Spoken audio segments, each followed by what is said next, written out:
Bonsoir à tous, on va parler climat avec notre invitée ce soir. Elle est chargée de mission pour la justice climatique au CNCD.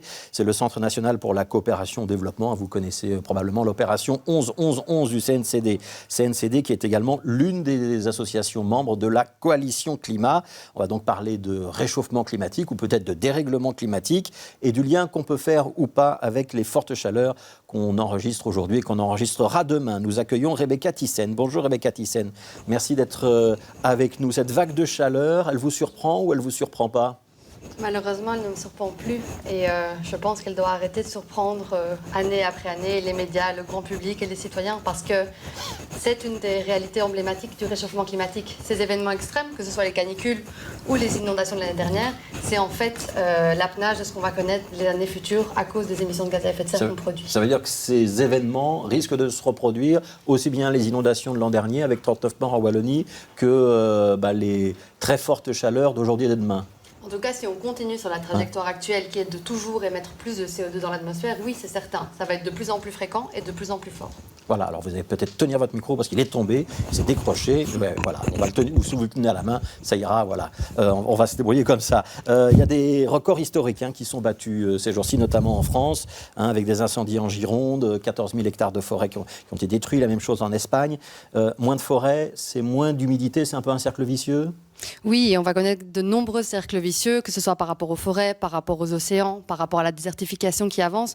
Donc c'est ça aussi le réchauffement climatique. C'est pas qu'un seul événement extrême qu'on peut quantifier et qu'on peut commenter à la télé. C'est tout le système qui est en train de se dérégler, aussi avec les écosystèmes et la biodiversité. Quand on dit dérèglement climatique, ça veut dire il y a des épisodes de réchauffement, des épisodes par contre de température nettement plus froide. Ça veut dire qu'en fait le climat entier de notre planète a été déréglé à cause des émissions humaines qui sont émises environ depuis la révolution industrielle et que donc il y a eu toujours des courbes très fortes de température mais étalées sur des millénaires et des millénaires. Et c'est là que souvent la confusion est parce qu'aujourd'hui on voit des augmentations de température sur une période très très courte au final à l'échelle historique et c'est là qu'on parle de dérèglement climatique parce que c'est pas normal par rapport au cycle planétaire. Alors, on a eu des inondations l'an dernier, on a une forme de canicule cette année.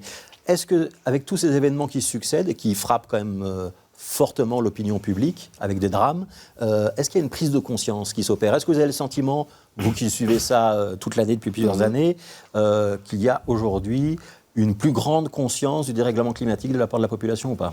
Alors oui et non, je dirais que cette prise de conscience, en tout cas à chacun de ces événements, elle est très claire et le lien est maintenant beaucoup plus facile à faire entre événements climatiques extrêmes et dérèglement climatique. Ouais. Par contre, j'ai l'impression qu'on souffre encore quand même régulièrement d'amnésie. C'est-à-dire qu'on met le climat en priorité chaque été en se disant c'est grave, c'est alarmant, il fait trop chaud ou on a des inondations, mais très vite, s'il y a d'autres crises qui se propagent, comme le Covid ou comme une crise économique, le climat va de nouveau retomber en bas de l'agenda. Ça veut dire que ça ne devient plus prioritaire ? On oublie en tout cas que c'est une urgence et on oublie aussi ce que ça implique de lutter contre le réchauffement climatique. Ouais, il y a des efforts quand même qui ont été annoncés. Bon, il y a le fameux protocole Accord de Paris et il y a une feuille de route adoptée par l'Union européenne et au niveau de la Belgique aussi des engagements qui ont été pris au moment de la formation des différents gouvernements. Pour la Belgique, c'est 55% de réduction des gaz à effet de serre pour 2030 et c'est la neutralité carbone, c'est ne plus produire de gaz à effet de serre, ou en tout cas de les compenser à l'horizon 2050. Vous pouvez pas reconnaître que c'est quelque chose quand même d'important et un effort substantiel qui est en cours ou pas ? Ah oui, je le reconnais totalement. Et je pense qu'on a fait des bons en avant par rapport à la place que le climat avait précédemment, même juste entre deux législatures, celle-ci et la précédente. On voit qu'à tous les niveaux de pouvoir, le climat est devenu quelque chose de transversal.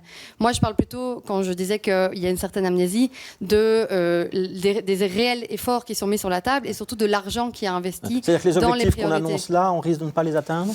J'ai l'impression qu'on s'est beaucoup concentré sur les chiffres et surtout les objectifs à long terme plutôt que sur les mesures à court terme et surtout budgétiser ces mesures. Il y a quand même l'interdiction des moteurs thermiques, par exemple en région bruxelloise, l'interdiction de vente de véhicules thermiques au niveau de l'Union européenne. Oui. Et je pense que le plan bruxellois à cet égard-là est vraiment très très ambitieux, notamment sur des mesures assez disruptives qui vont devoir demander une concertation sociale très importante et consulter aussi les publics les plus précarisés, etc. Mais il faut que ce soit une conscience maintenant beaucoup plus large et aussi à échelle nationale. Parce que je le rappelle, jusqu'à présent, on est toujours un pays et on a besoin d'avoir des politiques nationales en termes de réchauffement climatique. Ce que vous êtes en train de nous dire, c'est que toutes les régions n'avancent pas à la même vitesse et qu'il y a une petite réticence du côté néerlandophone, du côté flamand, ce qu'on appelle le burden sharing, donc la répartition des efforts entre les régions. L'Union européenne qui souhaite qu'on ait 40% d'énergie renouvelable dans notre consommation globale d'énergie d'ici 2030. C'est dans 8 ans, 2030. Hein. C'est faisable ou pas ? Alors, pour la Belgique, ça va être très difficile. C'est faisable, évidemment, et c'est même nécessaire, mais on était déjà en retard par rapport à l'objectif européen précédent. Donc, ça va nécessiter, encore une fois, de mettre cet objectif-là en priorité par rapport à peut-être d'autres priorités politiques et de se mettre d'accord, encore une fois, entre les différentes entités. Il y a beaucoup de scepticisme chez certains en disant on n'a pas la capacité de produire suffisamment d'énergie propre, d'énergie renouvelable ou verte en Belgique. Vous répondez quoi ? Alors, il y a aussi énormément d'attention qui est mise sur les sources d'énergie, c'est très important, hein, le nucléaire, les renouvelables, mais on ne parle pas assez du fait de réduire aussi notre consommation d'énergie. Donc ça passera par une réduction évidemment de la consommation d'énergie si on veut atteindre ces 40%. Qu'est-ce que vous répondez, Rebecca Thyssen, à ceux qui disent c'est bien gentil de demander aux Belges ou aux Européens de faire des efforts, mais ça ne sert à rien au niveau mondial pour protéger la planète si les États-Unis n'en font pas, si la Chine n'en font pas, si l'Inde n'en fait pas, etc. Et on vient de voir, ça date d'il y a 15 jours, la Cour suprême des États-Unis qui a cassé le dispositif qui permettait de réguler les émissions de gaz à effet de serre sur le sol américain. Donc on a le sentiment que les Européens sont pionniers, font des efforts, c'est très bien, mais que ça ne sert à rien. Alors, je crois que c'est une lecture un peu simpliste du problème. Évidemment, c'est vrai, surtout regardant les États-Unis, parce qu'ils ont encore une part énorme des émissions de gaz à effet de serre et aussi une part historique dans le problème du réchauffement. Par rapport aux Chinois et aux Indiens, notamment, on entend souvent ce discours-là de dire que c'est eux qui polluent le plus et donc que peut faire la petite Belgique ou la petite Europe par rapport à cela. Mais il ne faut pas oublier qu'on oublie dans ce cadre-là les émissions importées. Ça veut dire que la Chine, à l'heure actuelle, reste aussi l'usine du monde et produit énormément pour notre consommation. Mais c'est comptabilisé dans les émissions chinoises. Et donc, il y a aussi une remise en question de notre propre modèle économique qui doit passer par la réflexion collective. Et donc, c'est un peu facile de juste pointer les Chinois. Alors, il y a quand même des discours qui restent assez sceptiques sur cette thématique. Il suffit d'ouvrir les réseaux sociaux ces dernières heures pour voir plein de messages disant c'est normal qu'il fasse chaud en été. C'est peut-être des records de température, mais dans le passé, en 72 ou en 53, on a eu des années tout à fait aussi chaudes. Il n'y a rien de nouveau sous le soleil. Vous répondez quoi ? Alors oui, c'est du climato-scepticisme, ça ou pas ? Donc on ne pourrait plus dire ça parce que c'est moins à la mode de dire climato-sceptique, parce que je pense que ces gens-là qui disent ça ne diront jamais que la Terre ne se réchauffe pas. Ils vont se dire climato-réalistes sur les réseaux sociaux. Oui, ou être un peu dans le tout le monde se calme, arrêtons de nous alarmer, n'écoutons pas les ayatollahs du climat.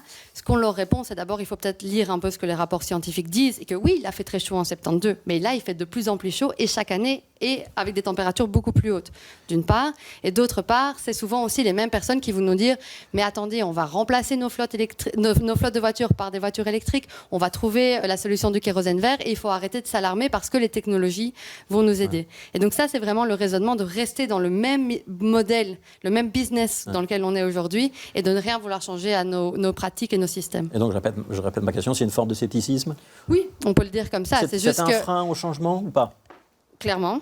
En tout cas, c'est un ralentissement. Je pense que les climato-sceptiques, c'est pour ça que je ne sais pas quoi répondre à votre question, parce qu'on qualifiait ces gens-là de vraiment ceux qui niaient la responsabilité humaine dans le réchauffement. Voilà, et qui même niaient le réchauffement en tant que tel, comme Donald Trump par exemple.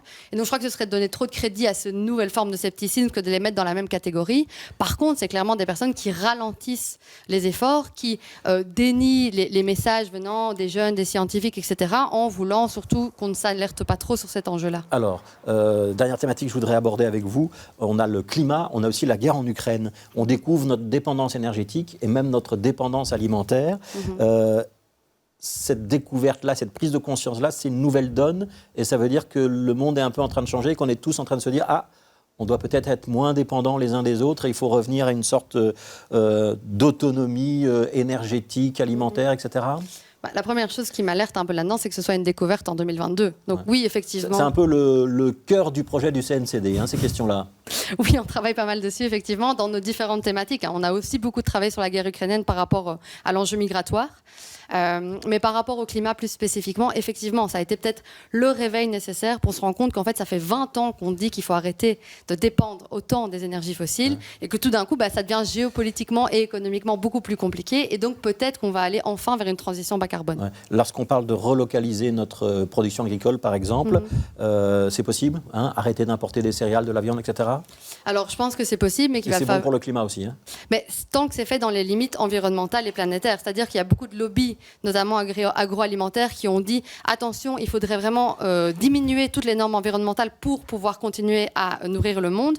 Donc derrière chaque opportunité, il y a aussi des dangers. Donc il faut être sûr aussi qu'on le fasse avec la bonne logique. Ouais, le risque de restriction énergétique liée à la guerre en Ukraine l'hiver prochain, ce sera finalement une bonne nouvelle pour les défenseurs du climat. Ça va nous obliger à accélérer notre transition énergétique. C'est la même réponse. Il y a un risque énorme qu'on fonce droit dans le mur dans la réouverture des centrales à charbon, de dépendance de gaz vers d'autres producteurs, etc. Mais évidemment, c'est la porte ouverte à enfin investir massivement dans le renouvelable. Mais pour ça, il faut que nos politiques aient la bonne logique à long terme. Merci Rebecca Thyssen. Je rappelle, vous êtes chargée de recherche de justice climatique au CNCD. Merci d'avoir été avec nous.